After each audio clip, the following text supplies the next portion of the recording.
Bom dia, tudo beleza? Então, dando sequência aí aos outros vídeos que foram feitos, eu resolvi já ir para a prática e trazer algumas das técnicas do Gené Sharp.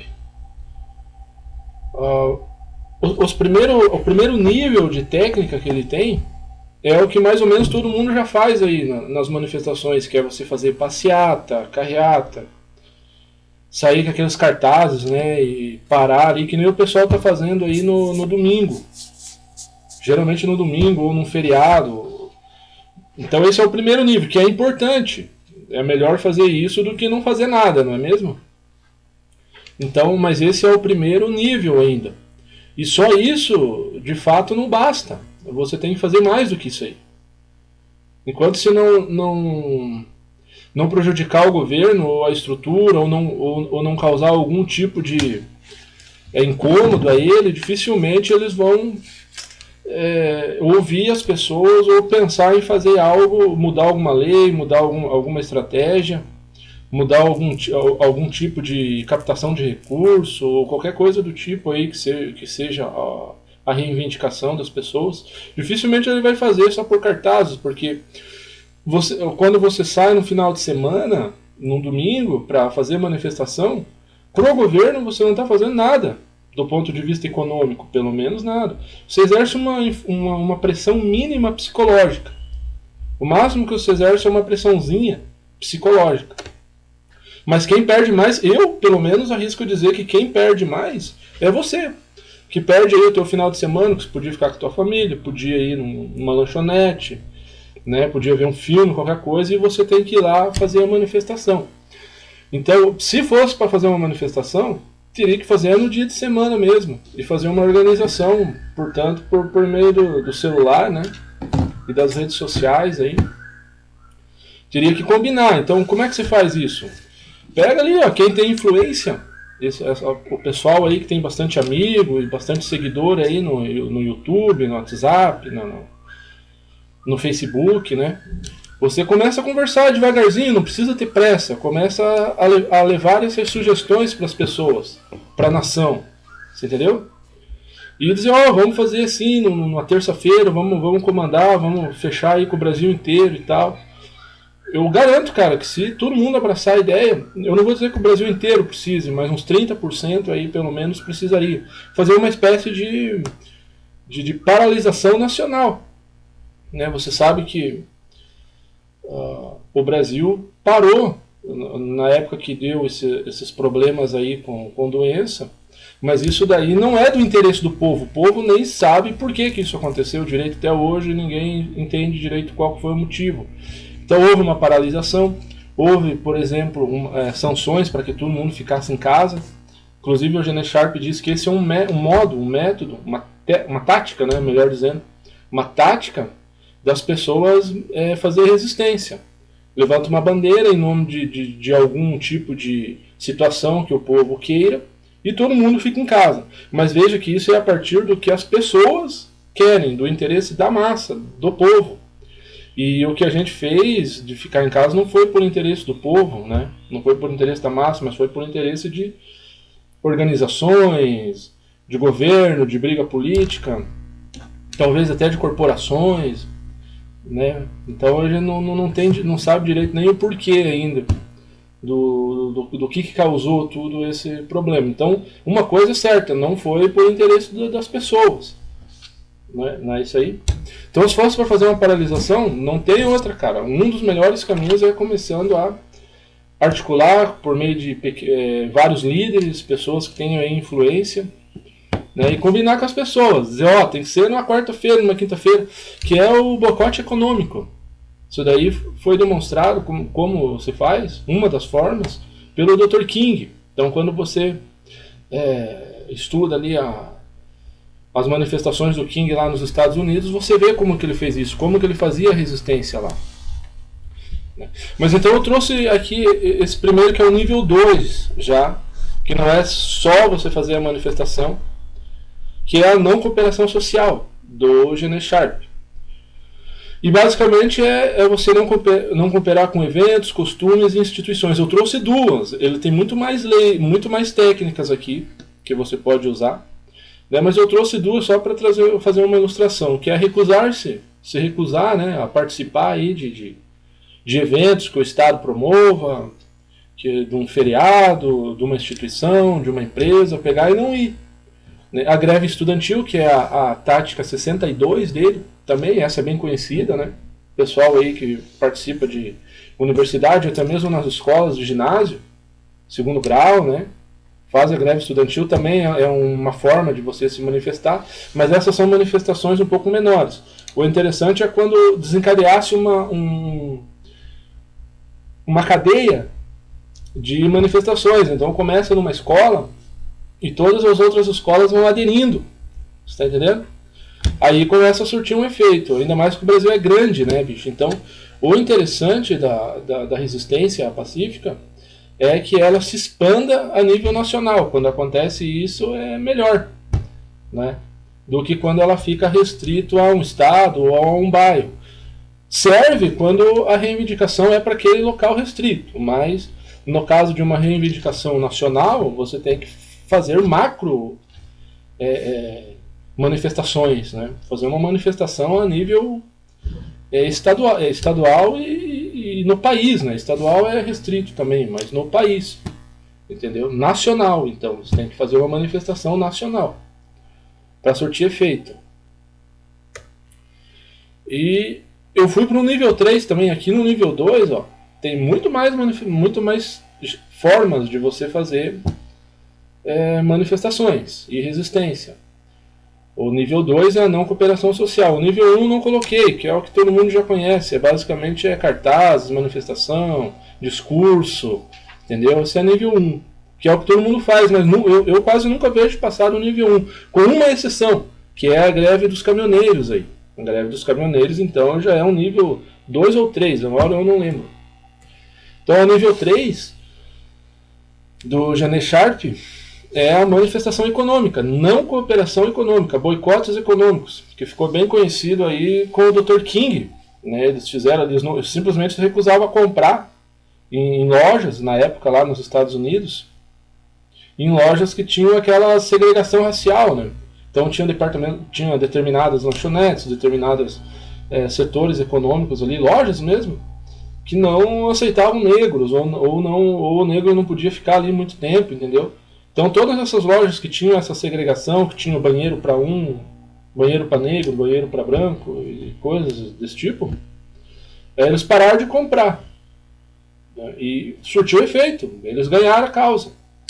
O outro foi o boicote aos ônibus também. Tem até filme disso aí, se eu não me engano acho que é o Boicote mesmo o nome do filme, o Boicote. E tem um outro filme dele também que é o Selma, que daí é a Marcha de Selma, que é outra coisa também. Que aí é no nível 1, né? Que deu resultado também. Mas houve todo um desencadeamento nacional disso daí, né? Deixa eu arrumar aqui um pouco esse negócio. Aí.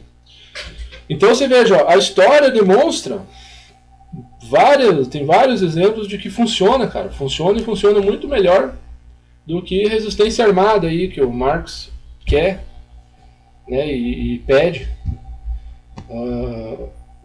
E a resistência civil pacífica então funciona sem derramamento de sangue, né? O que é melhor. Ainda mais hoje em dia, que tem toda essa tecnologia aí para gravar e tal. Então vamos lá, ele tem um título, e aí, abaixo desse título tem a enumeração das táticas. Então um dos títulos é ação por parte dos consumidores, né, que é a recusa em comprar certos bens. Você pode fazer isso. O pessoal pode achar determinado tipo de produto lá por algum motivo e decidir, não compramos mais isso aí. E o Brasil inteiro não compra mais. É por meio das redes sociais, a comunicação é muito fácil, bicho. Né? Não pagamento de aluguel também, ou a recusa em alugar, né? Você também pode inverter isso. E também tem a ação por parte dos trabalhadores, que é a recusa em trabalhar com ferramentas produzidas com injustiça, por exemplo. Eu lembro de um caso que surgiu há algum tempo, que eu acho que era da Nike, se eu não me engano. Descobriram lá que o pessoal era meio que explorado para fazer aqueles tênis, né, lá num determinado país lá de terceiro mundo. E deu o maior rolo aquilo ali, teve tipo de boicote aos produtos da Nike, um monte de coisa desse tipo aí, você entendeu? A recusa em trabalhar também tem uma outra que eu não trouxe, que é você sair de serviço em massa. Isso aconteceu, eu não lembro aonde certo agora, mas eu vou trazer isso. Eu não sei se foi na resistência polaca, eu acho que foi na Polônia que aconteceu isso, quando o Hitler invadiu lá. Né? Então eles estavam forçando o pessoal a trabalhar, para trabalhar das 7 da manhã às 6 da tarde, eu acho, uma coisa assim. E eles trabalhavam até 1, 2 horas e todo mundo saía, bicho. E andando, ninguém ficava na empresa, né? E foi uma luta, foi mais de 10 anos, se eu não me engano. Foi lá que surgiu um partido chamado Solidariedade, né? E teve um monte de luta ali naquele negócio, mas deu certo. Você veja que foi anos. Então, às vezes não é assim, às vezes você vai lá e faz a resistência e logo surge efeito, né? Surte efeito. Mas às vezes não, às vezes você tem que persistir, ficar e ficar. Era uma situação extrema, né? A situação da Polônia. E na época tinha todo um perigo de fuzilamento mesmo, né? Porque estava em guerra, era muito mais perigoso que hoje. Né? Da situação que a gente, no contexto que a gente se encontra hoje, eu não vejo tanto perigo para fazer isso aí. Na época era muito mais perigoso e as pessoas fizeram e venceram. No final lá de mais de uma década acabou que a Polônia venceu e eles conseguiram um monte de direitos lá para o pessoal aí que trabalhava e para as pessoas que tinham menos condições financeiras, né?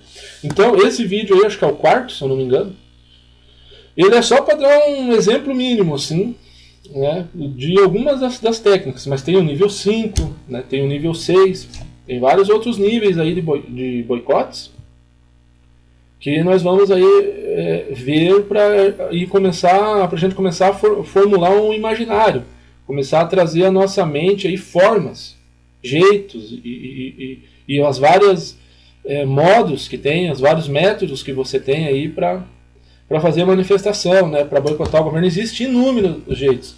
Tem uma que eu achei muito interessante, que o Gene Sharp coloca, que é o boicote ao sexo, sobretudo por parte da mulher, né? Quer dizer, a mulher pode influenciar o marido, às vezes o marido trabalha num nível aí de tomada de decisão, às vezes num cargo importante, a mulher se recusa. Acho que isso já deve ter até acontecido, né? Entre os casais aí, por outras questões mesmo, às vezes até pessoais ali do casal. A mulher quer fazer uma certa coisa, o homem quer fazer outra, não dá certo. A mulher se recusa a fazer sexo com o marido, né? Como forma de protesto, você entendeu? E funciona, né? Então ele tem aqui no livro, posso até trazer, ver qual que é lá certinho, né? O nível, qual dos níveis que ele coloca e funciona. Então, veja, cara, não é por falta de não saber o que fazer. A gente sabe, tem um monte de formas. E a gente vai ver isso aqui, né, para você fazer resistência aí. Eu tenho uma fé muito grande que isso aí funciona, cara. Se o Brasil adotar isso aí, ó, os políticos vão ter sérios problemas aí com a sociedade. Se a sociedade absorver essa cultura, é preciso que isso se impregne na cabeça das pessoas como que é automático. O político vai ser colocado lá para realizar, para fazer cumprir com certas agendas, realizar certos problemas. A hora que o negócio começar a não funcionar, o pessoal vai ali e paralisa, você está entendendo? É um plano B que a sociedade tem que ter. A sociedade tem que ter esse plano B, porque não existe garantia de que uma forma de governo, de que um grupo que está no comando vai necessariamente exercer um bom governo. Aliás, ao contrário, o interesse de um governo sempre tende, primeiro, para grupos de interesse, sobretudo empresários, bancos, etc., no setor econômico, depois para os próprios políticos, ou vice-versa, né, para os políticos. Eles acabam por fazer um acordo nisso aí. Geralmente o pessoal político ali acaba fazendo um acordo com o pessoal do setor econômico, com o pessoal financeiro, tá entendendo? E o povo, as pessoas, a sociedade fica em terceiro, quarto, quinto plano quando acontece. As pessoas, a massa é sempre em última situação, né? Nós temos exemplos disso aí. A Revolução Francesa, por exemplo. A Revolução Francesa foi uma união ali da burguesia, que são os empresários da época, né? Século XVIII, eu acho, né? E o médio empresário e alguns intelectuais também se uniram com as pessoas para derrubar ali o absolutismo, né, e para colocar um regime melhor e favorável às pessoas, não é isso? E quando eles conseguiram derrubar aí esse Estado monárquico, o que aconteceu? As leis meio que ficaram mais ou menos as mesmas, mudou pouca coisa, e mudaram em favor da classe de empresários. E a sociedade até hoje, sobretudo na realidade brasileira, né, ela é explorada, você está entendendo? Eu não sei se o mesmo vale para os Estados Unidos ou para países de primeiro mundo. Vejo que a pessoa que ela tem um conhecimento cultural maior, ela tem experiência de estar em outros países, eu não sei se vale. Tá entendendo? Países aí de primeiro mundo, eu não sei se é assim. Não sei se o marxismo teria tanta força, porque você vai ver lá o salário mínimo de uma pessoa, de um cidadão, de um trabalhador, você vê que não é tão ruim, você entendeu? Mas o que eu estou falando aqui é para a realidade brasileira. E a realidade brasileira é um absurdo, não é mesmo? Eu tenho uma amiga minha que eu conheço, mora aqui em cima, ela trabalha no mercado, bicho, dá R$1.100, R$1.200 o salário dela por mês. Ela tem que pagar aluguel, você entendeu? Que eu acho que é R$500 ou R$600. Esses dias eu tive lá, fui ver a folha de pagamento dela, teve uns descontos ainda, cara, do que ela comeu e do transporte, que vem uma van para pegar ela, né? Então com os descontos o pagamento dela deu 900 e pouquinho. Ela foi lá, pagou R$500 em duas peças que ela tem, uma cozinha, um quarto e um banheiro, né? Ficou com 400 pila no bolso, cara. Mas o que é isso, né? Você tem que comprar roupa, você tem que comprar produtos de higiene pessoal, você tem que comprar comida, café da manhã, você tá entendendo? Você não come só na empresa, você precisa comprar, comer em casa. Então o que é isso? É um regime de escravidão para certas pessoas. E a maioria do povo brasileiro vive aí com um salário mínimo um pouquinho mais, bicho.